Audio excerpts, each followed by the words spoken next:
खरगोन में महाशिवरात्रि के पावन अवसर पर प्रजापति ब्रह्मा कुमार ईश्वरी विश्वविद्यालय द्वारा भव्य शोभा यात्रा एवं कलश यात्रा का आयोजन किया गया। इस यात्रा के माध्यम से भगवान शिव का दिव्य संदेश जन जन तक पहुंचाया गया। शोभा यात्रा का शुभारंभ राजयोगिनी ब्रह्मा कुमारी किरण दीदी द्वारा शिव ध्वज फहराकर किया गया। इस अवसर पर उन्होंने कहा कि जब जब धरती पर अज्ञानता का अहंकार फैलता है, तब तब निराकार परम पिता परमात्मा शिव का दिव्य अवतरण होता है। कलश यात्रा जवाहर मार्ग से प्रारंभ होकर श्री कृष्ण टोकी तिराहा bus stand Sanawad road Bhokli colony होते हुए अन्नपूर्णा नगर स्थित प्रभु चिंतन भवन पहुंची। यात्रा के दौरान लक्ष्मी नारायण की सुंदर झांकी भी निकाली गई, जो श्रद्धालुओं और आमजन के आकर्षण का केंद्र है। प्रभु चिंतन भवन पहुंचने पर ब्रह्मा कुमारी किरण दीदी द्वारा केंद्र पर ध्वजारोहण किया गया और प्रवचन दिया गया। उन्होंने शिव भक्तों और ईश्वर से जुड़े अध्यात्म और भक्ति मार्ग पर चलने का संदेश देते हुए क्रोध अहंकार विकारों का त्याग कर जीवन को श्रेष्ठ बनाने की प्रेरणा दी। इस दौरान ध्यान योग कराया गया और शिव जयंती की प्रतिज्ञाएं भी श्रद्धालुओं को दिलवाई गई। कार्यक्रम में बड़ी संख्या में शिव भक्तों की उपस्थिति रही।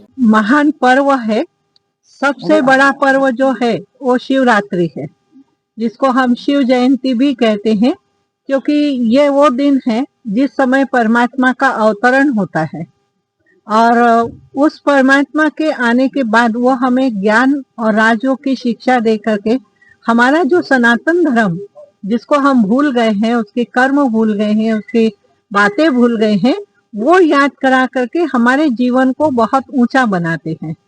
तो आज जो व्यक्ति धर्म ग्लानि में चला गया है, अवगुण आ गए हैं, बुराइयां आ गई है, तो इस ज्ञान को सुन करके परमात्मा से अपना संबंध जोड़ करके और उन अवगुणों को खत्म करे। और परमात्मा को याद तो सब करते हैं, शिव की पूजा भी करते हैं, पर हाथ जोड़ करके आ जाते हैं वापस। और भगवान हमको ये शिक्षा दे रहा है, सावधानी दे रहा है, ज्ञान समझा रहा है कि मेरे साथ संबंध जोड़ो, जो तुम संबंधों को भूल गए हो। वो परमात्मा को कहते हैं माता पिता। तो हम माता पिता सिर्फ जानते हैं कि वो माता पिता है, पर मान के नहीं चलते हैं। घर में जाके खुद अपने माता पिता बन जाते हैं और उस भगवान को भूल जाते हैं। तो भगवान कहते हैं माता पिता के रूप में चलते फिरते उठते बैठते याद रखो, हम उसके बच्चे हैं, उसकी छत्र छाया में है, वो हमारी पालना कर रहा है ना। टीचर है तो वो बहुत अच्छी शिक्षाएं दे रहा है हमको। देवी गुण धारण करना है, बुराइयों को छोड़ना है, अपने जीवन को अच्छे श्रेष्ठ कर्मों से सुजटित करना है। और वह गुरु है, सदगुरु है, तो वो हमको वरदान दे रहा है कि पापों से कैसे मुक्त होना है। बिना मेरी याद के पापों से मुक्त नहीं हो सकते, तो मेरे साथ संबंध रखना है।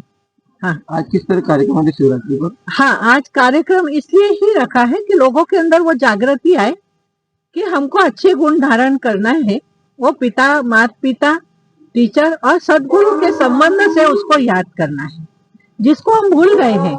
सिर्फ वो वर्णन करते हैं, पर परिचय करके और उसको अपना के नहीं चलते, हमको अपनाना है। तो आज उसका अवतरण ही इसलिए हुआ, अवतरण दिवस है। वो अवतार ले चुके हैं भगवान ब्रह्मा के द्वारा, हमको ईश्वरीय ज्ञान और योग सिखा रहे, जिससे हम अपनी बुराइयों को नष्ट कर सकें और अच्छे गुण धारण कर सकें। हमारे सनातन धर्म को हम इस धरती पर लाना चाहते हैं फिर से। वो कार्य करने के लिए हमने शिवरात्रि मना रहे हैं और सारे जिले में मनाई जा रही है, सारे गांव में मनाई जा रही है, जहाँ जहाँ हमारे सेवा केंद्र है। क्या नाम है? मेरा नाम ब्रह्मा कुमारी किरण है। खरगोन से अबरार पठान की रिपोर्ट। भारत का ब्लॉक बाबजी एएससी ब्लॉक, मजबूती ऐसी स्टील जैसी, ना रेती ना सीमेंट ना तराई की है झंझट। भारत का नंबर 1 ब्लॉक आईएसआई व आईएसओ मार्क से प्रमाणित भी है। एमपी राजस्थान का सबसे अत्याधुनिक प्लांट। अगर आप भी चाहते हैं बाबजी एएससी ब्लॉक मंगवाना, तो आज ही संपर्क करें। Jhanjharwada industrial area, Neemuch, Madhya Pradesh. Contact number screen पर मेंशन है, जल्दी संपर्क करें।